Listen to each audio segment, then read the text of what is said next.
Was Benedict Arnold maybe one more sacrifice away from being one of America's greatest heroes?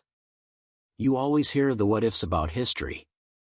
There's a what if Congress gave Benedict Arnold his promotions, what if he was given a naval command as he asked?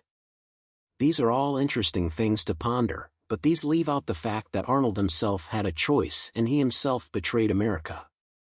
So what if he just had to sacrifice one more time for his nation and in doing so gets the rewards he was looking for? Arnold was the most successful general of the early American Revolution, even more so than George Washington. In 1775 he participated and led the capture of Fort Ticonderoga, which at the time was one of the key forts in America. It was a key fort as it was the link via the Hudson down to New York City or to Albany. The British wanted Lake Champlain as control over that region would allow the British to cut the 13 colonies in half.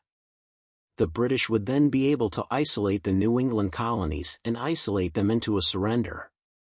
After the capture of Fort Ticonderoga, Arnold was tasked with marching to Quebec and trying to take that city.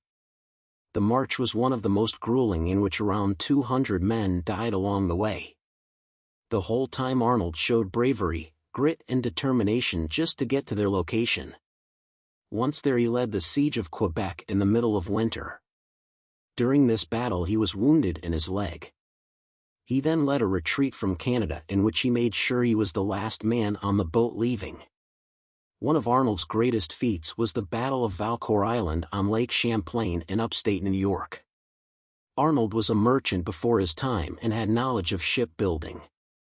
He worked with carpenters and workers and built an entire small navy on Lake Champlain from scratch. He equipped all the boats with cannon and trained the men himself. In a battle tactic that was similar to the famous 300 Spartans, he used a narrow part of the lake to draw the overpowering British to him and used the terrain to lure the British to a place where Arnold could attack to his advantage. Arnold was leading from the main boat, which was firing at the British ships and taking damage from incoming cannons. He was not away directing the battle from afar. He was in the boat, giving orders, coordinating with the other ships. While this was not an overwhelming victory for Arnold, it had the exact effect the Americans needed. It stopped the British from joining their multiple armies and therefore unable to cut the colonies in half. It cannot be understated that this most likely saved America in 1776. Arnold then went home to Connecticut and the fighting seemed to find him. The British marched on the town of Danbury in order to seize and destroy supplies that the Continental Army was keeping there. While the British were marching back to their ships, he led a small militia unit into combat against the British, which was later named the Battle of Ridgefield.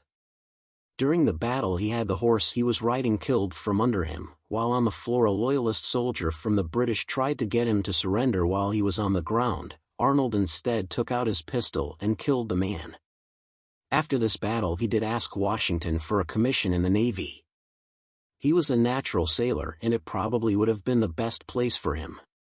He could have led by himself, without interference, and really done whatever he thought best. He also could have seized British merchant ships and received a portion of the money that was made after the goods were sold. This was a big business during the war at that time. But Washington had a need for him elsewhere. He was sent back to upstate New York after the British took back Fort Ticonderoga without firing a shot. Fort Stanwix was an American-controlled fort that was under attack by the British in upstate New York. As the brave commander Colonel Peter Gansevoort inside the fort refused to surrender, Arnold came to his rescue. With an ingenious story where he shot a messenger's jacket full of holes, Arnold sent the messenger to the British with the story that he barely escaped with his life and thousands of Americans under Arnold's leadership were coming to the aid of the fort.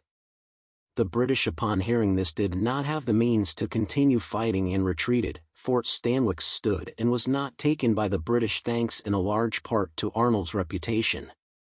Then came the battles of Saratoga, which were two separate engagements in which Arnold was not allowed by his commanding officer to fight in the first. But the Battle of Bemis Heights was where Arnold would secure maybe the most important victory of the war. The generals were discussing the plan of battle, and Arnold was supposed to have told his superior officer General Gates, "But let me have some men and we will have some fun with them before sunset." Arnold led a charge against a group of the enemy on his horse with just a few men, took the position and was shot again while on his horse in the same leg. When asked if he was shot in the same leg, Arnold is alleged to replied, "I wish it passed through my heart." After the Battle of Saratoga was over, the entire army under British General Burgoyne surrendered. This was what led to the French signing a treaty with us to assist in our revolution, which was to turn the tide of the war in America's favor. Although the completed victory wouldn't happen for years. Benedict Arnold was a man who sacrificed greatly for his nation. He spent his own money on the war and was now broke. He was shot multiple times. His leg, he was shot twice and was now 2 inches shorter than his other leg. He had not seen his kids for years. His wife died while he was on campaign as well. All this was to say he was a brave and courageous warrior who sacrificed a lot for his country. His main problem was he made an enemy with all of his peers. The average soldier loved him as he was brave and a great battlefield commander, but no one he had to work directly with got along with him. And the powers that be in Congress and other generals did not treat him particularly well because of that. He was throughout this time passed over for promotions which he certainly deserved over others who were appointed due to their political connections. He was investigated for fraud and stealing from the army. He was court-martialed on basically a witch hunt as the investigator didn't like who he married and who he was hanging out with in Philadelphia.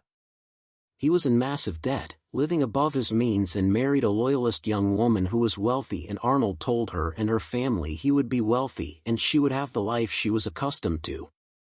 Many people do blame Arnold's new wife Peggy for him turning on his country. My own assessment is he was 60% there and his wife provided the support he was looking for and didn't turn him away from it.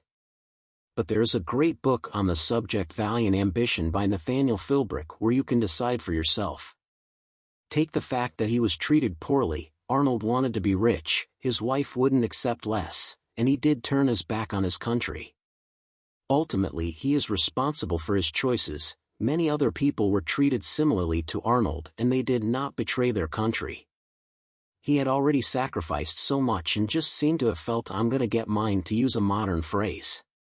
But what if he had sacrificed just one more time? What if he had gone to West Point, built up the fort, got healthy, and let some time pass and just do his job? He might have been remembered as America's greatest general, a hero right next to Washington. But he didn't have that one more sacrifice left. His greed, anger, and resentment was too much for him. We can also feel like we have already sacrificed so much, we have endured so much pain, so much hurt, so much hardship.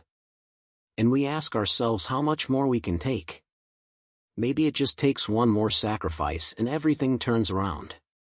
Applying to one more job gets you the promotion you want. Writing one more book gets you the publishing deal. Writing one more song makes you go viral. Going on one more date and you find the love of your life. But if we don't sacrifice that one more time, and we give up, we will never know what was on the other side of it. Maybe that's not fair. Maybe asking Arnold to sacrifice one more time was being selfish, and no nation should ask for that much sacrifice. But heroes and legends always make that one additional sacrifice. The rewards for this group of people are not always going to be in this life, and Arnold was looking for a reward in this life. If you have already sacrificed this much already, try one more. It may just be this time that you break through and get everything you have ever wanted.